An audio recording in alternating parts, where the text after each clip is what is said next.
सुप्रभात। आज हम लोग पदबंध के भेद के बारे में पढ़ेंगे। इससे पहले वाली वीडियो में हमने देखा था कि पदबंध क्या होता है, इसकी परिभाषा को जाना था। शीर्ष पद क्या होता है, आश्रित पद क्या होता है, इन सारी चीजों के बारे में हमने जान लिया था। आज हम पदबंध के प्रकार, पदबंध के भेद के बारे में पढ़ेंगे।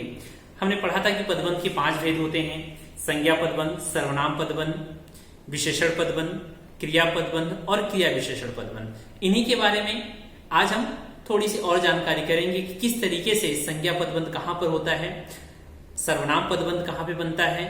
इन सारी चीजों के बारे में जानकारी इस वीडियो में आज हम करेंगे। तो आइए देखते हैं। सबसे पहले पहला भेद इसका संज्ञा पदबंध। संज्ञा पदबंध में बता रहे हैं जहां एक से अधिक पद संज्ञा का कार्य करें, एक से अधिक पद संज्ञा का कार्य करें तथा इस पदबंध का शीर्ष पद, बात की थी हम लोगों ने शीर्ष पद क्या होता है, तो शीर्ष पद संज्ञा होता है। तो जहां पर जिस पदबंध में शीर्ष पद संज्ञा हो वहां पर होता है आपका संज्ञा पदबंध। उदाहरण देखते हैं कि बराबर के कमरे में रहने वाला आदमी, हमें पता है कि शीर्ष पद जहां पर हमारा वाक्यांश या पदबंध समाप्त होता है उसके अंतिम पद को हम कहते हैं शीर्ष पद। तो यहां पर देखते हैं शीर्ष पद जो अंतिम पद है आदमी है, आदमी एक संज्ञा है, इसलिए यहां पर परिभाषा ही बता रहा है इस पदबंध का शीर्ष पद क्या होता है, संज्ञा होता है। तो आदमी एक संज्ञा है, इसलिए क्या बन जाएगा हमारा संज्ञा पदबंध। ठीक है। एक दूसरा उदाहरण देखते हैं कि लोहे की बड़ी अलमारी से मेरा कोट निकालो। यहां पर देखें अंतिम पद को क्या कहते हैं, शीर्ष पद। अब शीर्ष पद अलमारी क्या है, एक संज्ञा है, इसलिए ये हो जाएगा आपका संज्ञा पदबंध। ठीक। एक और उदाहरण, राम ने लंका के राजा रावण को मारा। लंका के राजा रावण, रावण यहां पर हम देख रहे हैं किसी व्यक्ति, वस्तु, स्थान के नाम को हम संज्ञा कहते हैं। तो रावण क्या है, एक नाम है व्यक्ति का, तो यह एक संज्ञा पद है, इसलिए हो जाएगा आपका संज्ञा पदबंध।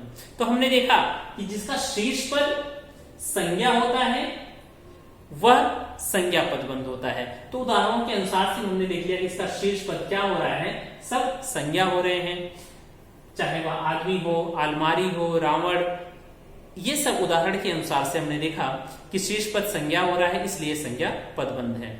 एक दूसरा भेद इसका जो होता है वो है सर्वनाम पदबंध।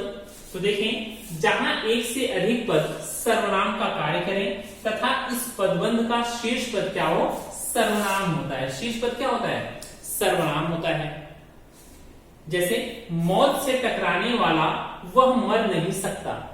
उदाहरण देखें, मौत से टकराने वाला वह शब्द को हम ध्यान से देखें तो हमें पता चलता वह क्या है, शीर्ष पद है पदबंध के अनुसार, और यह क्या है, सर्वनाम है। तो शीर्ष पद क्या है, सर्वनाम होता है, वहां पर सर्वनाम पदबंध होता है। तो हमने देखा शीर्ष पद क्या है, सर्वनाम है, इसलिए यहां पर क्या हो जाएगा हमारा सर्वनाम पदबंध। आपके मित्रों में से कोई, कुछ, ये कैसे सर्वनाम है, अनिश्चयवाचक। तो यहां भी देख रहे हैं कोई क्या है, सर्वनाम है, इस कारण क्या हो जाएगा ये सर्वनाम पदबंध।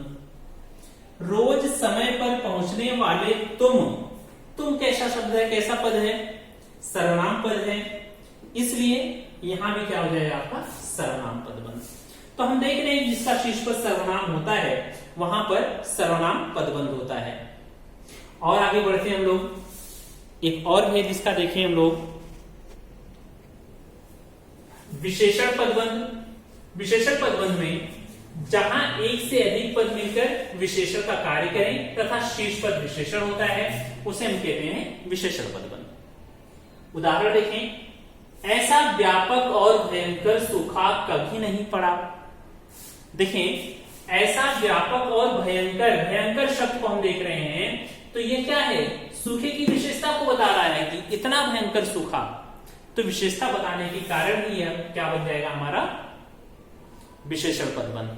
तो हम देखते हैं जिसका शीर्ष पद विशेषण और शीर्ष पद भयंकर, क्या है यहां पर, भयंकर यहां पर कह सकते हैं कि एक विशेषण है, इस कारण विशेषण पदबंध है।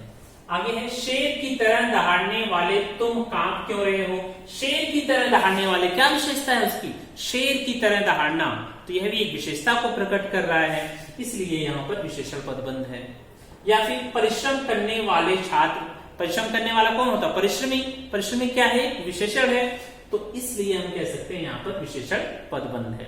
तो जहां पर विशेषता की बात की जाती है, शीर्ष पद विशेषण की बात करता है, तो वहां पर आपका हो जाता है विशेषण पदबंध। ठीक है। कहीं देखिए वाले और वाला जो शब्द हैं ये विशेषण में ही प्रयोग किए जाते हैं, कहीं ना कहीं वो उसकी विशेषता को बता रहा होता है, किसी व्यक्ति की विशेषता को बता रहा होता है। प्रत्यक्ष रूप से यहाँ पर नहीं लिखा, लेकिन परोक्ष रूप से वह किसी व्यक्ति के बारे में या किसी वस्तु के बारे में उसकी विशेषता को बताया जा रहा होता है। आगे है क्रियापदबंध। वह पदबंध जो अनेक क्रियापदों से मिलकर बना हो। अनेक क्रियापदों से मिलकर के बना हो, वहां पर क्या होता है आपका? क्रियापदबंध। उदाहरण देखते हैं, हम काम करना चाहते हैं, या इसमें देखें कि विद्यार्थी पढ़कर सो गया। विद्यार्थी पढ़कर सो गया, पढ़कर सो गया। क्रिया है, पढ़ना, सोना, गया, ये सब क्या है? क्रिया है। तो क्रियाओं का एक समूह बन गया है। ठीक है, अनेक क्रियापद मिल गए हैं, इसलिए क्या कहलाएंगे? है क्रियापदबंध। हम काम करना चाहते हैं, काम करना, चाहना, ये सब क्या है? क्रिया है। इस कारण क्या हो जाएगा हमारा यह क्रियापदबंध। अब दरवाजा खोला जा सकता है। खोलना क्रिया, जाना क्रिया। ठीक है, तो ये सब एक क्रियाओं का समूह है, इस कारण बन जाएगा हमारा क्रियापदबंध। तो हम देखते हैं कि शीर्ष पद जो होता है, एक पहचान अब तक हमने ये जानी है, जो शीर्ष पद संज्ञा है तो संज्ञा पदबंध, सर्वनाम है तो सर्वनाम पदबंध, विशेषण है तो विशेषण पदबंध, क्रिया है तो क्रिया पदबंध, और क्रिया में तो कई सारे पदों का समूह आ जाता है, क्रियाओं का समूह आ जाता है। आगे देखें क्रिया विशेषण पदबंध। जब क्रिया पर क्रिया विशेषणात्मक पद या पदबंध आश्रित होता है, क्रिया पर क्या हो? कोई क्रिया की विशेषता को बता रहा हो। जहां पर क्रिया की विशेषता को बताई जा रही हो, वहां पर क्या हो जाता है? क्रिया विशेषण पदबंध। जैसे वह ऊपर के कमरे में बैठा है। बैठा तो है, कहां बैठा है? स्थानवाचक क्रिया विशेषण है वहां पे कि ऊपर के कमरे में, ऊपर कमरे में। तो स्थानवाचक क्रिया विशेषण के कारण यहां पर क्या हो जाएगा हमारा? क्रिया विशेषण पदबंध। एक और उदाहरण देखते हैं इसके, और उदाहरण देखें यदि, तो चोर मौका पाते ही भाग गए। भाग तो गए, लेकिन कब भाग रहे हैं? मौका पाते ही। ठीक है, तो यहां भी क्रिया की विशेषता को बताया जा रहा है। मोहिनी धीरे धीरे चलती है। चल रही है, परंतु कैसे चल रही हो? धीरे धीरे चल रही है। क्रिया की विशेषता को बताया जा रहा है। तो जहां पर कह सकते हैं क्रिया की विशेषता को बताया जाता है, वहां पर क्रिया विशेषण पदबंध होता है। तो इस तरीके से हमने जाना कि पदबंध के 5 प्रकार होते हैं: संज्ञा, सर्वनाम, विशेषण पदबंध और क्रिया पदबंध, क्रिया विशेषण पदबंध। संज्ञा में शीर्ष पद संज्ञा होता है, यदि शीर्ष पद संज्ञा हुआ तो संज्ञा पदबंध हो जाएगा। सर्वनाम में शीर्ष पद सर्वनाम हुआ तो सर्वनाम पदबंध। विशेषण में ठीक इसी प्रकार से, यदि शीर्ष पद विशेषण हो रहा है तो विशेषण पदबंध, लेकिन कहीं पे वाला, वाले ऐसे शब्द आ जाते हैं तो कहीं ना कहीं वो किसी व्यक्ति की, किसी वस्तु की विशेषता की तरफ संकेत करते हैं, इसलिए यहाँ पर विशेषण पदबंध हो जाएगा। साथ ही साथ हम बात करें क्रिया की, तो क्रियाओं का समूह वहां पे होता है, क्रियापदों का समूह होता है, तो क्रिया पदबंध और क्रिया विशेषण, क्रिया की विशेषता बताने वाले कुछ शब्द पाए जाते हैं वहां पर, वो हो जाता है आपका क्रिया विशेषण पदबंध। तो आशा करता हूं कि वीडियो आपको समझ में आई होगी। धन्यवाद।